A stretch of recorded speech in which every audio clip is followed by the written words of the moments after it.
I'm John Batchelor. Gordon Chang of Forbes.com is here with me, and we're watching the President of the United States insist upon a battle plan with the Islamic State soon enough from the national security apparatus. The Islamic State suddenly is in everybody's gun sights.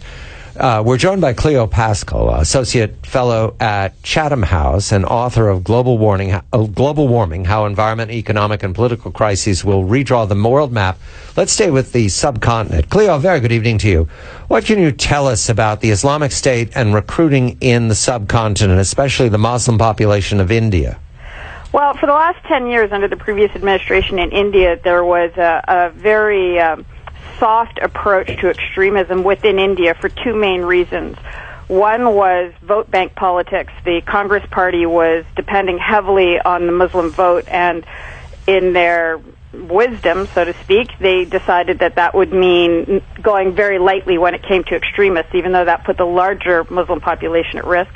And the other reason is because corrupt politicians within India during that administration were washing their dirty money through Hawala networks, which brought them into relatively direct contact with global terrorist networks.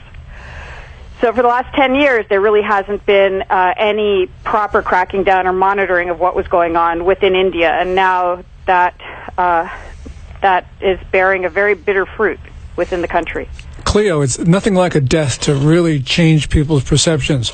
There has been an American who been killed fighting with ISIS, and now apparently there's an Indian national fighting with ISIS who's been killed, and this has brought everything to the attention of the Indian populace. If you could talk a little bit about this, because it seems to me this is the story now in India about the Islamic State. It is, and it was a big surprise because for many years, the Indians thought of themselves as the kind of recipients of terror coming in through Pakistan and other places. But now there's very clearly recruiting going on, and the result is young men and educated young men. There's the current batch of 4 that we know about. 3 of them were in engineering university when they went off to go fight in Syria. One of them, as you say, was just killed today or yesterday. The news came out. So it's really concentrating the mind within India about what's been happening within the country and how bad the situation has become over the last 10 years. The puzzle about the subcontinent in general is that the partition wars led to 1 million casualties, and the creation of Pakistan, which is a natural problem for the United States, Afghanistan, all these years. But the Islamic State, is there something new here, or is this just the traditional rally to go to jihad that we've been seeing for decades in the subcontinent? The different factor here for India is this is not just trans-border, this is no border. So Pakistan might be a Muslim state, but it's still a state. Whereas the Islamic State is basically saying everything should be Islamic. All these existing borders should be obliterated.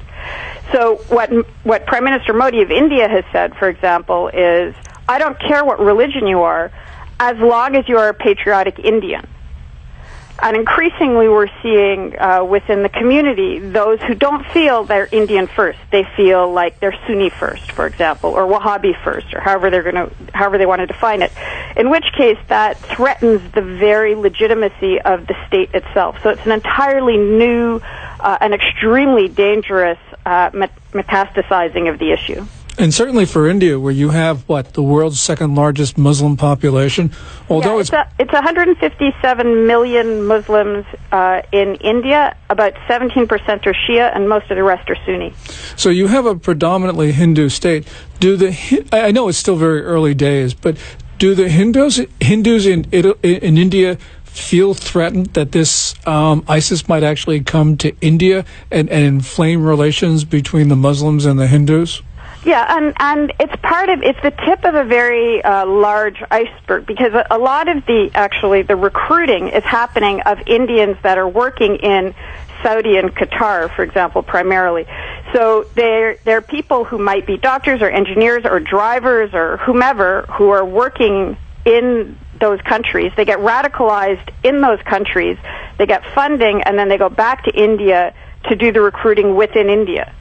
So this kind of trans-border international jihad component of it is extremely disturbing. Now, what you're talking about is this important ISIS component, but what you also see is, for example, in the shopping malls in some of the areas in the last 10 years, that it's a visible change with the amount of women going in full facial covering now. We hardly saw it 10 years ago. Now we're seeing it increasingly.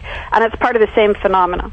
Implicit in what you're saying, Cleo, if I read this correctly, is that this would be a very unhappy way of explaining Mr. Modi's overwhelming success at the polls and the ousting of the Congress Party and the domination of a party that's entirely identified with Hindu nationalism, extreme Hindu nationalism, almost as if there was an anticipation that there would be a reawakening of the Takfiri jihadists who are the Islamic State, which is apocalyptic and extreme violence and sees a Hindu in much the same light as you see an American, an infidel to be converted or destroyed. Did Mr. Modi win because this was already in the water?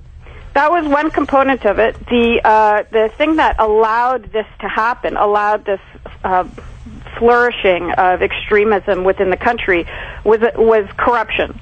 So those two twinned things, this flourishing of extremism and the corruption of the Congress Party, were the two things that he was very clearly against.